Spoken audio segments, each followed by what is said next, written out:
जय हिंद साथियों, व्यू 90 के इस डिजिटल प्लेटफॉर्म पर आपका स्वागत है। मैं हूं फरहत शकीब। जम्मू कश्मीर और हरियाणा के चुनावों की बाकायदा घोषणा हो चुकी है। महाराष्ट्र और झारखंड के चुनावों की घोषणा होनी बाकी है और अगले साल शुरुआती महीने में दिल्ली के चुनाव होंगे। यानी इन 5 राज्यों के चुनाव को ध्यान में रखते हुए चुनाव आयोग ने भले ही अभी 2 राज्यों के चुनाव का शेड्यूल जारी किया है, लेकिन गोदी मीडिया और उसके जो योद्धा हैं उन्होंने नरेंद्र मोदी की प्रचार कमान संभाल ली है। ये मैं आपको इसलिए कह रहा हूं कि आज इंडिया टुडे सी वोटर का एक सर्वे आया है।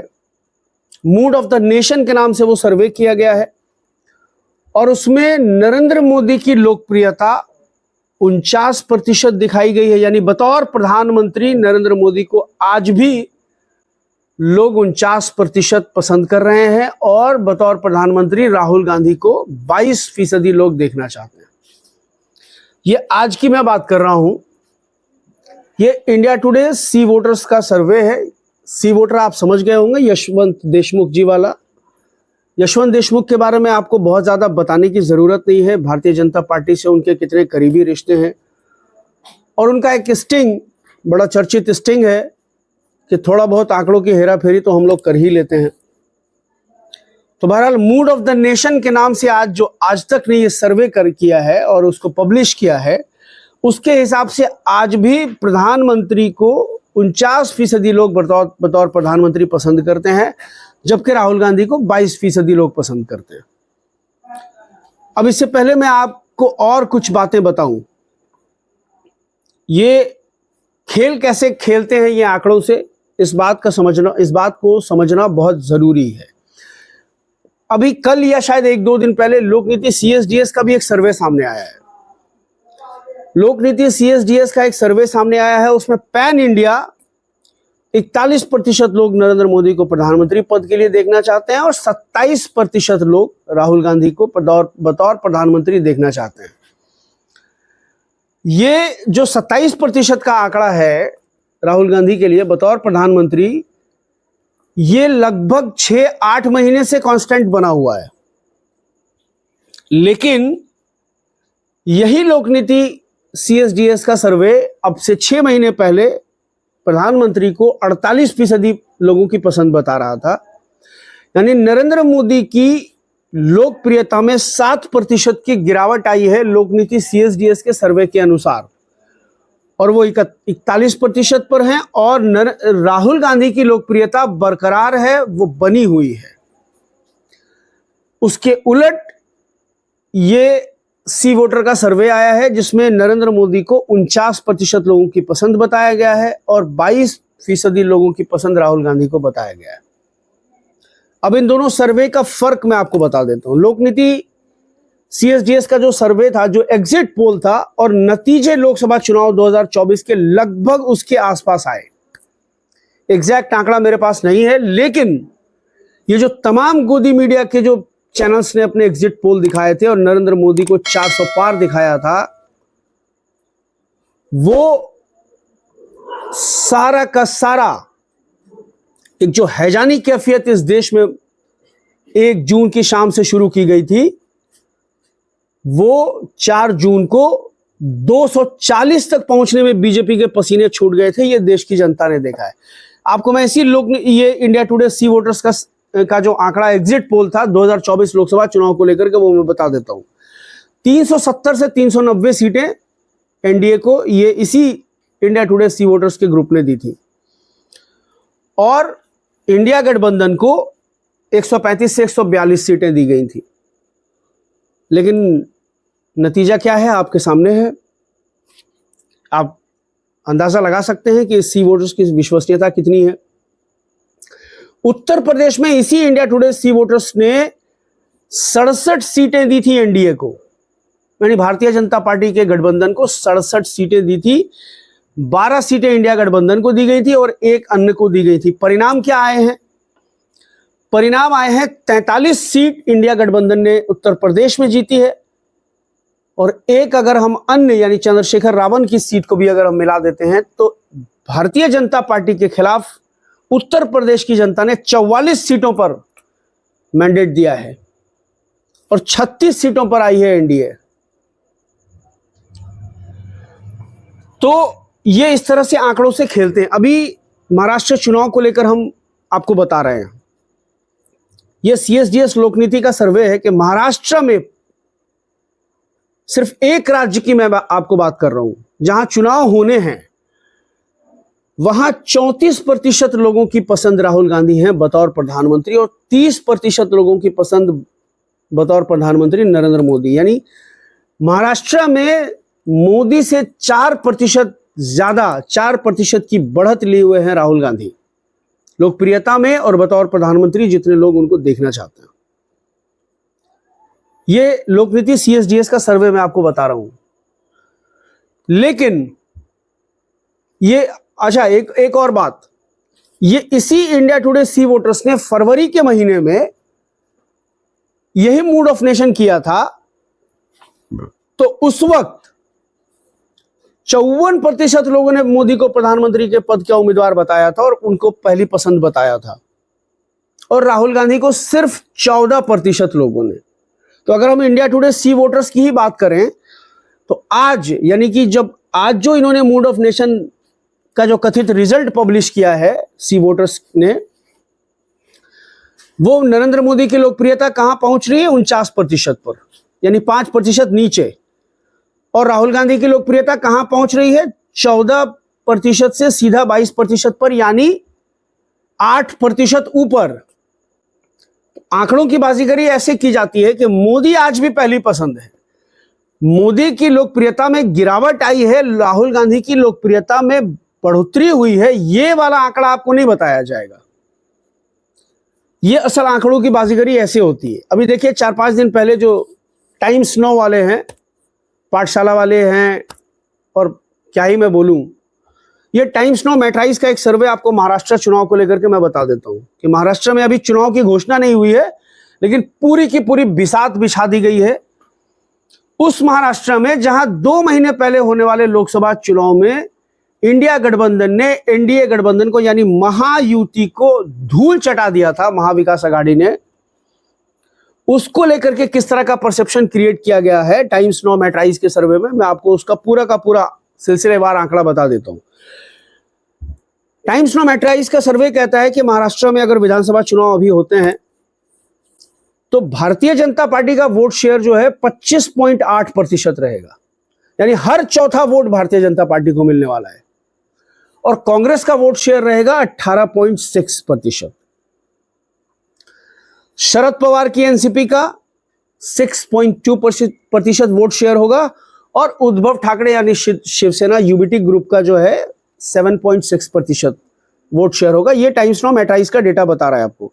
और इधर अजीत पवार का जो है वो वोट, अजीत पवार वाली जो एनसीपी है उसका वोट शेयर 5.2% रहेगा, और शिंदे गुट की जो शिवसेना है उसका वोट शेयर 14.2% रहेगा। यानी कि इन सब को अगर आप मिला देंगे तो 45% से ज्यादा वोट भारतीय जनता पार्टी के खाते में जाते हुए दिखाई देंगे आपको। महाराष्ट्र के अंदर 288 सीटें हैं विधानसभा की, 145 बहुमत का आंकड़ा है। मिला जुला करके अगर हम आपको सीटें बता देते हैं, देखिए कांग्रेस को टाइम्स नाउ मैट्राइज क्या सीट दे रहा है? 42 से 47 सीट, नोट कर लीजिएगा इसको। और भारतीय जनता पार्टी को 95 से 105। वो कांग्रेस जो लोकसभा चुनाव में 13 सीटें जीतकर आई है महाराष्ट्र में, उसको 42 से 47 विधानसभा की सीटें आ रही है। और जो भारतीय जनता पार्टी 9 सीटों पर है महाराष्ट्र के अंदर में लोकसभा में, उसको 95 से 105 के लगभग सीटें विधानसभा में दी गई हैं। अब देख लीजिए शरद पवार वाली एनसीपी जो है उसको 23 से 28 सीटें दी गई हैं विधानसभा में। उनके पास सांसद कितने हैं? 8, यानी 8 सांसद जीतने वाली शरद पवार गुट की एनसीपी 23 से 28 सीटें जीत रही है, और 9 सांसद जीतने वाली भारतीय जनता पार्टी 95 से 105 सीट जीत रही है। शिवसेना यूबीटी उद्धव ठाकरे गुट जो है उसने 9 सांसद जीते हैं लोकसभा में, ठीक भारतीय जनता पार्टी के बिल्कुल बराबर, यानी 9 और 9 शिवसेना यूबीटी के पास 9 सांसद, भारतीय जनता पार्टी के पास 9 सांसद। लेकिन विधानसभा में टाइम्स नाउ मैटराइज क्या दे रहा है, शिवसेना यूबीटी को 26 से 31 सीटें आने वाली हैं विधानसभा में, जबकि बीजेपी को 95 से 105। ये महान वैज्ञानिक आपको यही मिलेंगे। आंकड़ों की हेरफेर हो सकती है, इसमें कहीं कोई शक शुबा नहीं है। लोकसभा का चुनाव दूसरे मुद्दों पर होता है, विधानसभा चुनाव के इश्यूज दूसरे होते हैं, विधानसभा चुनाव का पैटर्न दूसरा होता है, तमाम बातें अपनी जगह सही है। लेकिन आंकड़ों की बाजीगरी देखिए कि 9 सीटें जीतने वाली जो है शिवसेना यूबीटी, वो 26 से 31 सीटों पर है, और 9 सीटें जीतने वाली जो भारतीय जनता पार्टी है वो सीधा 4 गुना ज्यादा, 95 से 105। ये मोदी जी का महान करिश्मा है महाराष्ट्र के अंदर में। तो ये तमाम खेल शुरू हो गया है। वोट शेयर यानी कि ये खींचतान करके 141 सीटें महायुति को टाइम्स नाउ मैटराइज का सर्वे दे रहा है आज, और 122 सीटें इंडिया गठबंधन को अगर हम बात करें, यानी कि बहुमत के आंकड़े से बहुत दूर, यानी बहुमत के आसपास भी नहीं। जबकि अगर आप 141 का आंकड़ा देखेंगे जो ये इंडिया अलायंस को दे रहे हैं, तो ये 141 सीटें, अन्य को 11 से 16 सीटें दी गई है। इस अन्य को मिला करके महाराष्ट्र में भाजपा की सरकार बनाई जाएगी। दरअसल पूरा का पूरा गणित इसी तरह से सेट किया गया है। ठीक है, कांग्रेस ने लोकसभा में 13 सीटें जीती, एनसीपी ने 8 सीटें जीती और शिवसेना यूबीटी ने 9 सीटें जीती, यानी कि 9, 8, 17 और 13, 30 सीटें जीतने वाली इंडिया गठबंधन को विधानसभा में 122 सीटें मिल रही है, और 17 सीटें जीतने वाले एनडीए गठबंधन को विधानसभा में 141 सीटें मिल रही है। ये सारा आंकड़ा है, ये सब कुछ डेटा का खेल होता है। एक कंडीशनिंग ऑफ माइंड किया जाता है, लोगों का जहन बनाया जाता है।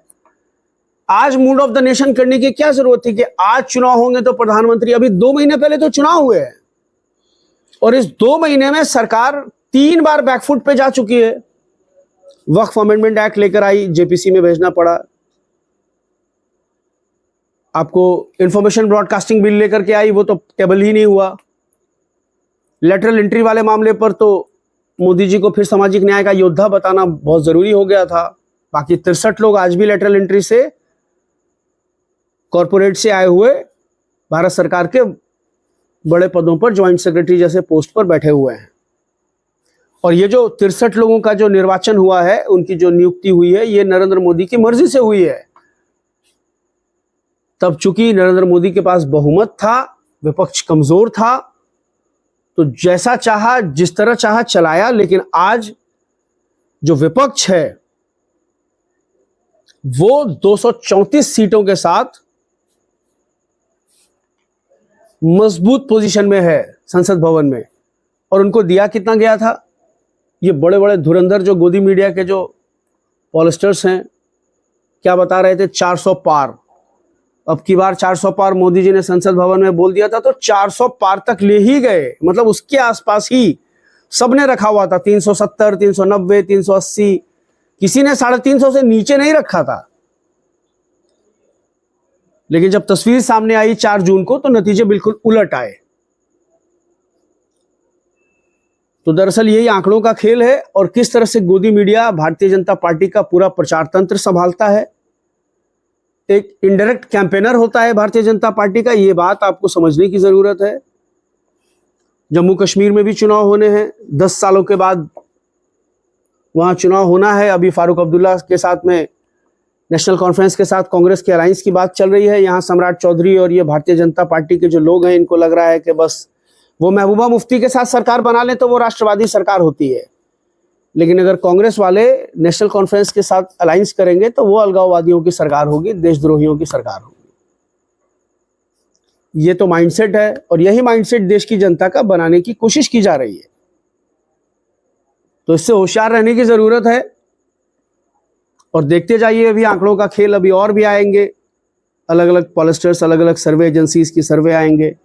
मोदी जी को प्रधानमंत्री पद की लोकप्रियता में चरम पर दिखाया जाएगा, इसलिए कि देश की जिन राज्यों में चुनाव होना है वहां की जनता को दिग्भ्रमित किया जा सके। ये हालत हो रही है।